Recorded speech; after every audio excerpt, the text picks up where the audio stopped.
พิธีประกาศการจัดตั้งคณะกรรมการส่งเสริมและคุ้มครองการลงทุนได้จัดขึ้นในวันที่27มิถุนายน2025ที่ห้องการส่งเสริมและคุ้มครองเขตเศรษฐกิจพิเศษบึงธาตุหลวงโดยการเป็นเกียรติเข้าร่วมและเป็นประธานของท่านเฉลิมไสกมสิทธิ์รองนายกรัฐมนตรีผู้ชี้นำเวียกงานเศรษฐกิจและการพัวพันร่วมมือกับต่างประเทศมีท่านบัวคงนามวงศ์รัฐมนตรีหัวหน้าห้องว่าการสำนักงานนายกรัฐมนตรีท่านอาจสะพังทองศรีพันดอนเจ้าของนครหลวงเวียงจันทน์และภาคส่วนเกี่ยวข้องพร้อมด้วยพนักงานจากกรมส่งเสริมการลงทุนและห้องการส่งเสริมและคุ้มครองเขตเศรษฐกิจพิเศษกระทรวงแผนการและการลงทุนเข้าร่วมในพิธีท่านสุริยาพรหมมีสิทธิ์ว่าการแทนหัวหน้ากรมคุ้มครองพนักงานคณะจัดตั้งศูนย์กลางพรรคได้ขึ้นผ่านดำรัสเลขที่322/นย.ลงวันที่17มิถุนายน2025ว่าด้วยการสร้างตั้งคณะกรรมการส่งเสริมและคุ้มครองการลงทุนมติตกลงเลขที่617/คลสพลงวันที่24มิถุนายน2025ว่าด้วยการสร้างตั้งองค์คณะพรรคของคณะกรรมการส่งเสริมและคุ้มครองการลงทุนคำสั่งเลขที่10/นย.ลงวันที่17มิถุนายน2025ว่าด้วยการยกย้ายการนำขั้นสูงไปรับหน้าที่ใหม่คำสั่งเลขที่553/คลสพลงวันที่17มิถุนายน2025ว่าด้วยการยกย้ายการนำขั้นสูงไปรับหน้าที่ใหม่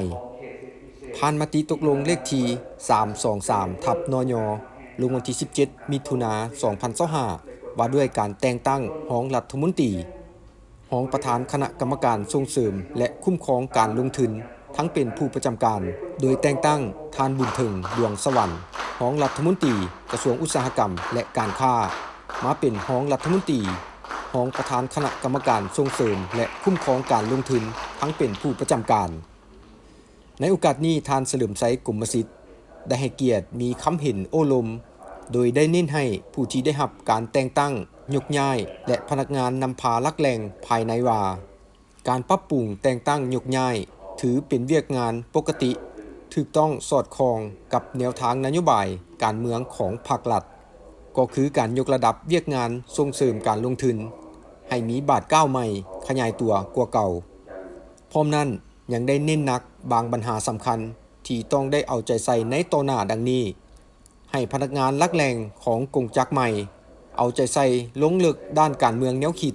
ให้ไอ้น้องพนักงานที่อยู่ในเป้าหมายปรับปรุงซับซ้อนให้มีแนวคิดอุ่นเอียงทุนเทียงเคียงคู่กับการค้นคว้าปรับปรุงพละบทบาทกำหนดตำแหน่งงานตลอดถึงการซับซ้อนจัดวางบุคลากรตามทิศกระทัดรัดมีคุณภาพทางด้านวิชาเฉพาะก็ต้องได้ปรับปรุงขั้นตอนพิจารณาอนุมัติการลงทุนให้มีความลงเรียนจะแจ้งปรับปรุงการบริการประตูเดียวให้มีลักษณะว่องไวมีความกลมเกลี่ยวด้านข้อมูลเชื่อมจอดกับแผนกการคุ้มครองติดตามและกวดกาบรรดาโครงการที่ได้อนุมัติไปให้มีประสิทธิภาพและประสิทธิผลกว่าเก่า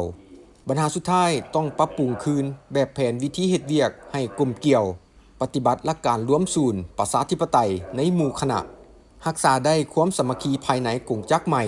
ให้เป็นปึกแผ่นแน่นหนาเด็ดเดี่ยวเฮ็ดให้สำเร็จหน้าที่การเมืองตามการมอบหมายแหน่ใส่เฮ็ดให้เวียกงานการส่งเสริมการลงทุนนับมือนับเติบใหญ่เข้มแข็งสามารถแข่งขันกับบรรดาประเทศอ้อมข้างได้